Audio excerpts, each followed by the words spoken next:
চট্টগ্রাম বন্দরে আসা great princess নামের জ্বালানিবাহী একটি জাহাজ থেকে জেট ফুয়েল খালাস হচ্ছে।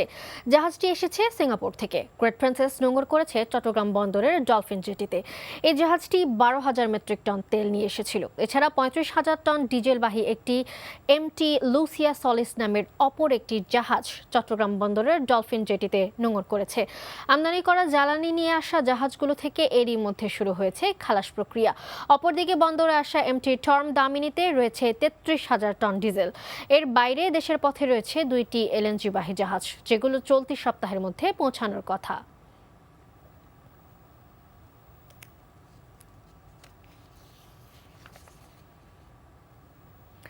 জ্বালানি তেল সংকটের তথ্য জানতে যাচ্ছি চট্টগ্রামে। সেখানে আছেন স্পেশাল করেসপন্ডেন্ট শামসুল হক হায়দারি, যুক্ত হচ্ছি তার সাথে।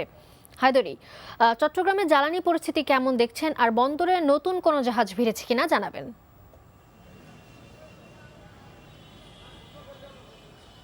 হ্যাঁ মালিহা, যে জ্বালানি পরিস্থিতি যেটা সারা দেশে যেভাবে সংকট চলছে এবং বিভিন্ন পেট্রোল পাম্পে দীর্ঘ যানবাহনের সারি জ্বালানি সংগ্রহের জন্য চট্টগ্রামের পরিস্থিতি অনেকটা অভিন্ন।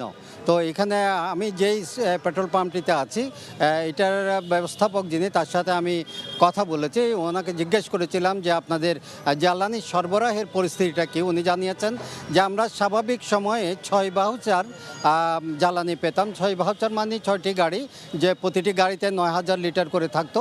তো সেখানে তারা সেই পরিমাণ পাচ্ছেন না। আজকে যেটা পেয়েছেন, আজকে তারা 3টি গাড়ি পেয়েছেন। তো এই 3টে গাড়ি থেকে তারা সকাল 10টা, সাড়ে 10টা থেকে দেওয়া শুরু করেছেন তেল। এখন কিছুক্ষণের মধ্যে হয়তো আর আধা ঘন্টা থেকে 1 ঘন্টার ভেতরেই যেটুকু তারা পেয়েছেন সেটুকু তাদের শেষ হয়ে যাবে। ফলে এখানে যারা লাইনে দাঁড়িয়েছে, পেছনে আছে, তাদের বেশিরভাগ কিন্তু জ্বালানি সংগ্রহ করতে পারবেন না। আর যেটা জাহাজের সম্পর্কে জানতে চেয়েছেন, সেটা হচ্ছে যে চট্টগ্রাম বন্দরে আপনারা জানেন যে জ্বালানি আমদানি করা জ্বালানি সবগুলোই চট্টগ্রাম বন্দরে এসে খালাস হয়। এই মুহূর্তে চট্টগ্রাম বন্দরে 8টি জাহাজ আছে। 8টি জাহাজের মধ্যে আজকে 2টি জাহাজের খালাস কাজ চলছে, যেটা আপনি খবরে বলেছেন। আরও কিছু জাহাজ পাইপলাইনে আছে, আসার পথে আছে। তবে জ্বালানির সংকট তীব্র হবে না, হয়তো কিছুটা সরবরাহের ব্যাহত হওয়ার কারণে কিছুটা বিভিন্ন জায়গায় সংকট দেখা যাচ্ছে। তো জাহাজ যেভাবে আসছে, আমরা প্রতিদিনই 1-2টা জাহাজ থেকে জ্বালানি খালাস হতে দেখছি। এই খালাস প্রক্রিয়াটা স্বাভাবিক থাকলে জ্বালানি হয়তো স্বাভাবিক খুব সহসা হবে না, তবে তীব্র সংকট হওয়ার কোনো সম্ভাবনা নেই বলে জানিয়েছেন জ্বালানি আমদানিকারকরা। জানছিলাম জ্বালানি তেল সংকটের খবর।